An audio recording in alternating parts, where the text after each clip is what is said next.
بسم اللہ الرحمن الرحیم۔ رمضان اور فاصلہ، تو یہ فاصلہ کون سا ہے اور اس کا کیا تعلق ہے رمضان سے، اور یہ کون سا فاصلہ ہے، اس بارے میں بہت خوبصورت سی چھوٹی سی تفصیل ہے جس کو ہم آج پڑھیں گے۔ شروع کرتے ہیں۔ اعوذ باللہ من الشیطان الرجیم، بسم اللہ الرحمن الرحیم۔ رب اشرح لی صدری ویسر لی امری واحلل عقدۃ من لسانی یفقہوا قولی رب زدنی علما اللہم فقہنا فی الدین۔ جی، رمضان جو ہے یہ ایک بہت ہی خوبصورت اور بہت اہمیت رکھنے والا مہینہ ہے، اور جس شخص کے دل میں اسلام اور ایمان کی قدر ہوتی ہے وہ اس مہینہ کے آتے ہی اپنے دل میں ایک خاص قسم کی حرکت اور اپنے جسم میں ایک خاص قسم کی کپ کپاہٹ سی محسوس کرتا ہے کہ یہ بنا رہ نہیں سکتا۔ کتنی ہی صدیاں ہمارے اور محمد صلی اللہ علیہ وسلم کے درمیان گزر گئیں، کتنے ہی سال ہمیں اور ان کو آپس میں جدا کرتے چلے جائیں، کتنے ہی دنوں کا فاصلہ ہم میں اور ان میں حائل ہوتا چلا جائے، لیکن جس وقت رمضان کا مہینہ آتا ہے تو یوں معلوم ہوتا ہے کہ ان صدیوں اور سالوں کو اس مہینہ نے لپیٹ کر چھوٹا سا کر کے رکھ دیا ہے۔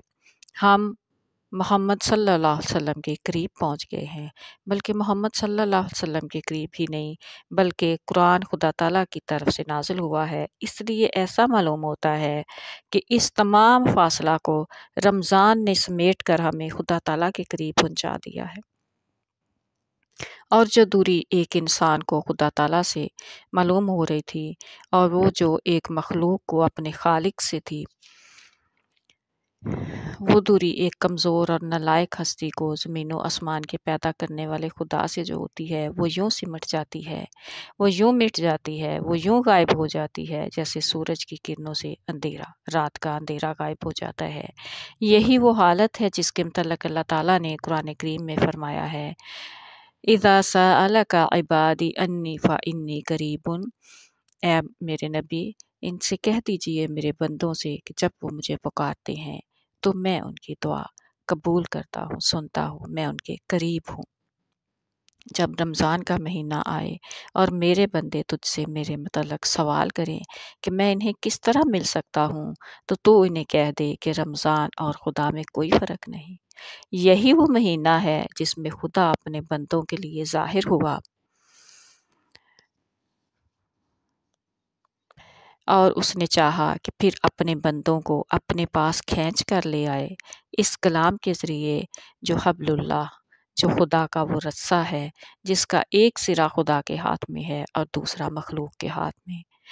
اب یہ بندوں کا کام ہے کہ وہ اس رسے پر چڑھ کر خدا تعالیٰ کا پہنچ جائیں۔ اللہ تعالیٰ ہمیں اس رسے کو پکڑنے کی توفیق دے اور اس کے ذریعے خدا تعالیٰ تک پہنچنے کی توفیق عطا فرمائے۔ شہر رمضان الذی انزل فیہ القرآن، اور یہ وہی قرآن ہے جس میں قرآن نازل ہوا، یہ وہی رمضان ہے جس میں، وہی مہینہ ہے جس میں قرآن نازل ہوا، اور اسی قرآن کے ذریعے ہم خدا تعالیٰ کے قریب ہو سکتے ہیں۔ اور اس رمضان میں اللہ تعالیٰ ہم سب کو خدا کے قریب کرے اور ہم سب کو اس رمضان کو ہم سب کے لیے بخشش کا ذریعہ بنا دے۔ آمین۔ السلام علیکم ورحمۃ اللہ۔